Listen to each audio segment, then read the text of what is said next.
65 लाख महिलांनी तब्बल केवायसी केलेली नाहीये लाडक्या बहिणीमध्ये आणि इतर अपात्र वगैरे निकष पाहिले 80 लाखापर्यंत आता या आकडा गेलेला आहे। लाडकी बहीण योजना जेव्हा सुरू केली होती त्यावेळी त्या संदर्भातले काही निकष होते, त्या निकषाच्या आधारावर बहिणींना अर्ज करायला सांगितलं होता आणि कागदपत्रांच्या पूर्ततेला वेळ लागेल म्हणून ही मुभा दिली होती की त्यांनी सेल्फ सर्टिफिकेशन करायचं, म्हणजे त्यांनी जे सांगितलं ते सत्य मानून आपण त्या ठिकाणी त्यांना लाडक्या बहिणीचा लाभ देणं सुरू केलं।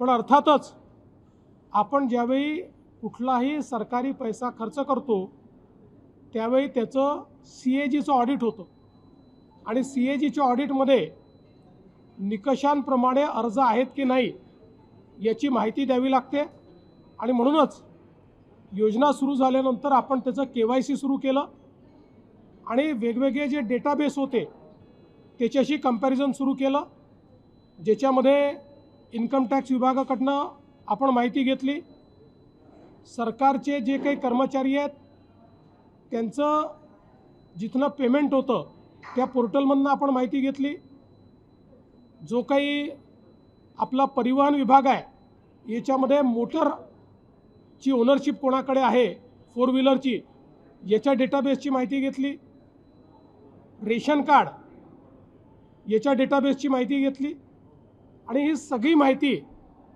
आपण ज्यावेळेस कोलेक्ट केली त्यावेळी असं लक्षात आलं की 5 लाख लोक असे आहेत ज्यांच्या घरी सरकारी नोकरी आहे, 14,000 तर पुरुषच निघाले, जवळपास 10 लाख असे निघाले की ज्यांचं उत्पन्न 2.5 लाखापेक्षा जास्तीचं आहे।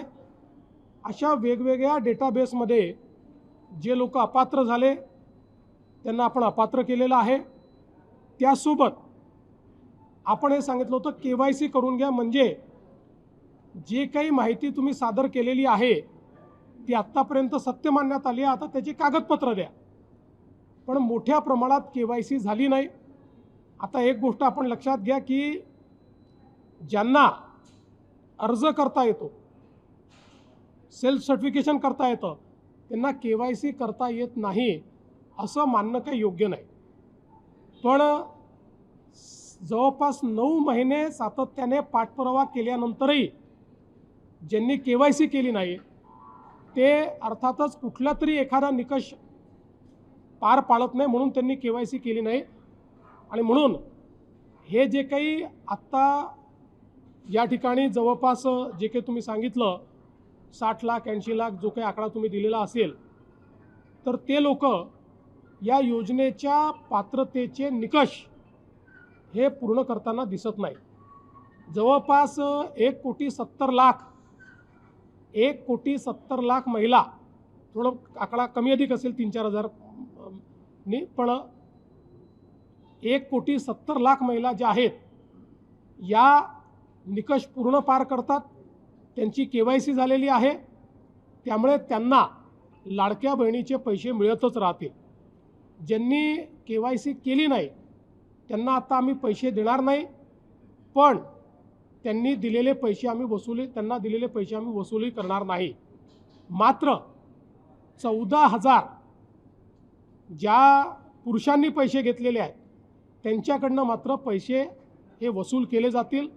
त्यामुळे नीट सायंटिफिक प्रोसेसने या सगळ्या गोष्टी केल्या आहेत आणि आजही यांच्यापैकी कोणी जर KYC करणार असेल तर आम्ही विंडो ओपन करायला तयार आहोत आणि त्यांना लाभ द्यायला तयार आहोत।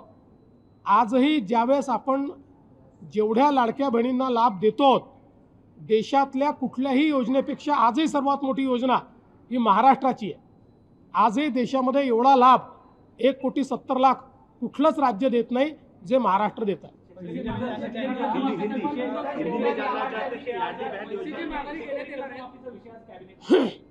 शेतकरी कर्जमाफीचा विषय कॅबिनेटला आहे, मंत्रिमंडळ त्याच्यावर निर्णय घेईल, पण आम्हाला इलेक्शन कमिशननी अट टाकली आहे, जेव्हा आम्ही त्यांना परवानगी मागितली तर त्यांनी अट टाकली आहे की तुम्ही विषय मंजूर करून पुढची कारवाई करा, पण त्याची घोषणा तुम्हाला करता येणार नाही। त्यामुळे आम्ही आज अधिकृत घोषणा इलेक्शन कमिशनमुळे करू शकत नाही। आज आम्ही निर्णय घेऊ, निर्णयाप्रमाणे कारवाई सुरू करू, इलेक्शन संपल्यानंतर त्याची घोषणा करू. सर याचा अर्थ शेतकरी कर्जमाफी अंतिम टप्प्यात आहे, केवळ घोषणा बाकी असं म्हणता येईल? घोषणा ही तर मला असं वाटतं औपचारिकता आहे. आज आम्ही निर्णयच करतोय त्याचा निर्णय आम्ही आज करतोय, पण काय निर्णय घेतो आहोत याची घोषणा आम्हाला करता येणार नाही. आरोप केलेले आहेत बदल्यांसंदर्भात. हा सीआयडीच्या एसपीच्या पुण्यामध्ये वंशाली मानेंनी काही आरोप केले की बदल्यांमध्ये या संदर्भात DG साहेब लक्ष घालतील आणि जे काही त्या बोलल्या आहेत, मला माहीत नाही ते काय बोलले आहेत, मी ऐकली नाही आहे, पण DG साहेब त्यात लक्ष घालतील. लाडली बहन योजना में 81 लाख महिलाओं के नाम वहाँ पर काटे गए हैं और 60 लाख से भी ज्यादा महिलाएं हैं, उन्होंने EKYC भी नहीं की है. क्या इनसे पैसे वापस लिए जाएंगे जो पिछले 20 महीने से पैसे ले रही थी? देखिए, जिस समय लाड़की बहन या लाडली बहन योजना हमने शुरू की, उस समय कुछ उसमें कंडीशंस थी. चूँकि वो कंडीशन पूरा करने के लिए लोगों के पास कागज़ पत्र जमा करने को समय नहीं था, इसलिए हमने अलाउ किया था कि जो बहनें सेल्फ सर्टिफिकेशन करके कहेगी कि हम इन कंडीशन को पूरा करते हैं, उनको ये पैसा मिलेगा. उसके बाद वो पैसा देना हमने शुरू किया. और आप जानते हैं कि जो सरकार का पैसा होता है उसमें CAG का ऑडिट होता है, और कोई भी CAG का ऑडिट जो होता है उसमें से लाभार्थी कंडीशंस पूरे करते हैं कि नहीं, इसका वेरिफिकेशन आपको करके CAG को देना पड़ता है. इसलिए उसके बाद हमने वेरिफिकेशन शुरू किया. इस वेरिफिकेशन में कई प्रकार की एनोमलीज ध्यान में आई. मसलन 10 लाख हमको ऐसी महिलाएं उसमें मिली कि जो हमने ये कहा था कि 2.5 लाख जिनको मिलते हैं उससे ऊपर, अगर 2.5 लाख से ऊपर किसी का उत्पन्न हो तो उसको इस योजना का फ़ायदा नहीं मिलेगा. तो 10 लाख ऐसी हमारी बहनें थी कि जिनका जो वार्षिक उत्पन्न था ये 2.5 लाख से ऊपर था. 5 लाख ऐसी बहनें थी कि जिनके घर में सरकारी नौकरी थी.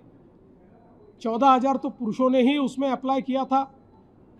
हमने इनकम टैक्स का डेटा लिया, हमने परिवहन का डेटा लिया. इन सारे डेटास के साथ या एक घर में 2 बहनों को देना चाहिए था, तो हमने जो हमारा रेशन कार्ड का डेटा है उस डेटा को भी इस डेटा बेस के साथ रन किया. इसमें जो लोग वायलेट कर रहे थे, जो लोग कंडीशंस पूरी नहीं कर रहे थे, उनको हमने अब रोक दिया है. साथ साथ हमने KYC करने को कहा था. 9 महीने तक लगातार हम लोगों ने नोटिसेस भेजी, लगातार कहा, एक्सटेंशन दिया, फिर भी जिन्होंने KYC नहीं किया, इसका मतलब यह है कि कोई ना कोई कंडीशंस में वो नहीं बैठते. इसलिए ऐसे लोगों का अभी जो हम लोग उनको पैसा देते तो हमने बंद किया है. उनमें से कोई अगर आगे भी KYC करेगा तो हम उसको पैसा देंगे, लेकिन अब इसको हमने इस पर फ्रीज़ किया है. और साथ साथ ये भी फैसला किया है, इनमें से किसी के भी पैसे वापस हम वसूलेंगे नहीं. केवल जो पुरुषों ने महिलाओं के नाम पर पैसा लिया है वो वसूला जाएगा. और मैं ये भी बताना चाहता हूँ, 1,70,00,000 महिलाओं की सारी कंडीशन फुलफिल हो गई है.